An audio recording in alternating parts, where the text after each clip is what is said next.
Inquisição.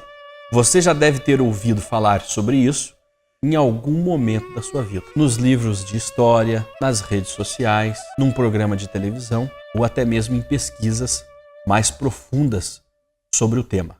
Fato é que a Inquisição fez parte de uma história muito triste da humanidade. Na história, esta instituição chamada Inquisição teve dois momentos. Neste vídeo, nós vamos falar sobre o segundo momento. Este período teve início na Espanha em 1478. O alvo principal eram os judeus e os cristãos novos.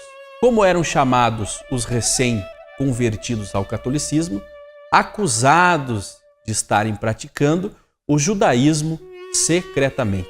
A justificativa da existência desta segunda Inquisição, desse retorno da instituição, agora na Espanha, foi sob a necessidade de fiscalizar a fidelidade destes novos conversos. O apoio dos reis logo aumentou o poder do Santo Ofício, que, para piorar, considerou como heresia qualquer ofensa à fé e aos costumes cristãos. Por exemplo, quem usasse toalhas limpas no começo do sábado, do Shabat, o dia sagrado para os judeus, ou não comesse carne de porco, este era acusado de judaísmo. Ou seja, era um crime ser judeu naquela época.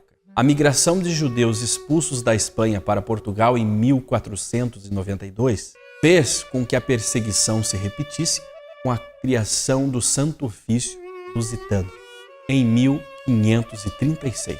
Então, recapitulando, antes de darmos continuidade aos fatos, os judeus na Espanha foram submetidos à Inquisição, convertidos à força. Aqueles que não assimilaram a doutrina cristã imposta pela Inquisição foram expulsos para Portugal. E lá justamente se instaurou mais um tribunal inquisitivo em Lisboa.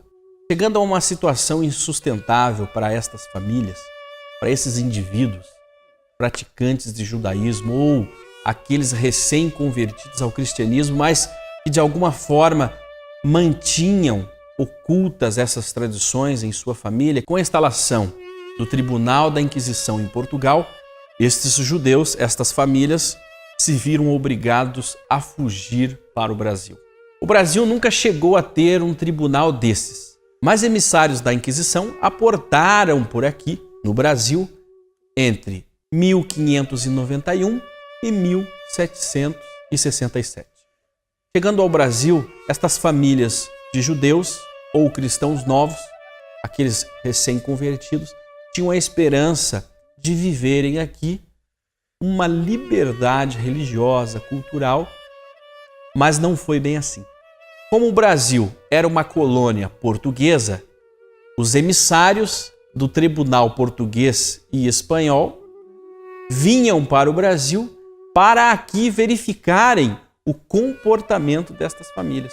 Então, muitas famílias, neste período, ao serem convertidas à força pelo Tribunal da Inquisição, pelas perseguições, pela pressão da sociedade daquela época, até porque os próprios vizinhos tinham o poder de denunciar a prática judaizante, denunciar o judaísmo daquela família, muitas famílias abriram mão totalmente da sua religiosidade e de sua cultura, de suas tradições. Aquelas famílias que para a sociedade, para os seus vizinhos, apresentavam-se como cristãos, iam à missa aos domingos, tinham um chiqueiro com porcos, mas dentro de suas casas desenvolveram as tradições ocultas. Estes eram chamados de criptojudeus.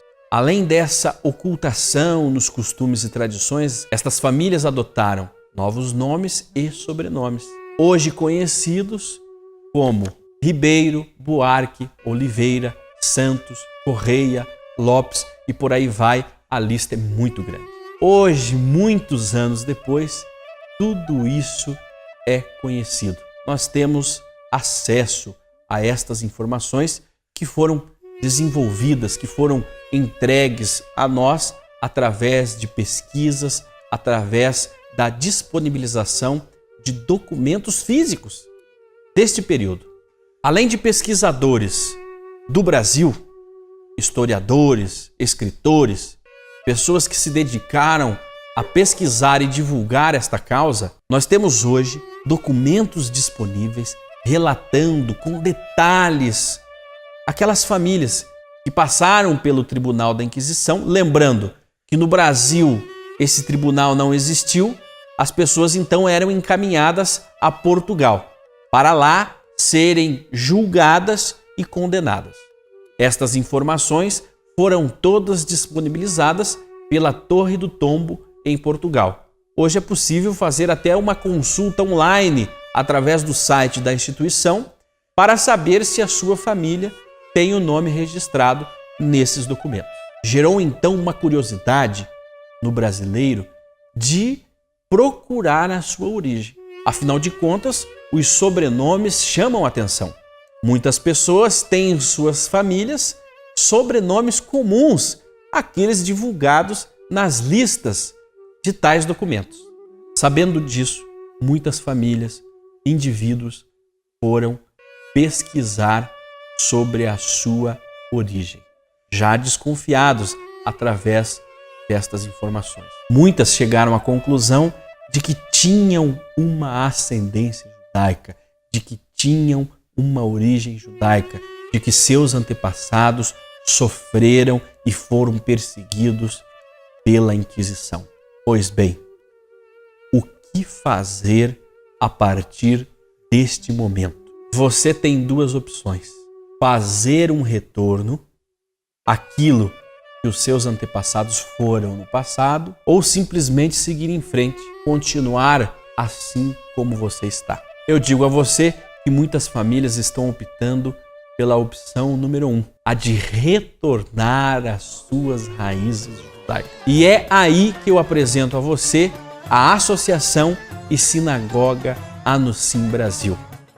Esta iniciativa é formada por pessoas como você, famílias que estão fazendo o seu retorno ou que já fizeram o seu retorno junto a esta instituição, que nós chamamos com tanto carinho de a Casa dos Binei Anusim, que está de portas abertas para ajudá-lo em sua busca. Retornar às raízes tem sido o desejo de muitos e é nisso em que nós estamos empenhados. Você, filho de cristãos novos, que tem a essência judaica na sua alma, que teve um despertar para as suas origens, venha conhecer mais sobre o nosso trabalho. Faça parte da Casa dos Binei Anusim. Esperamos por você.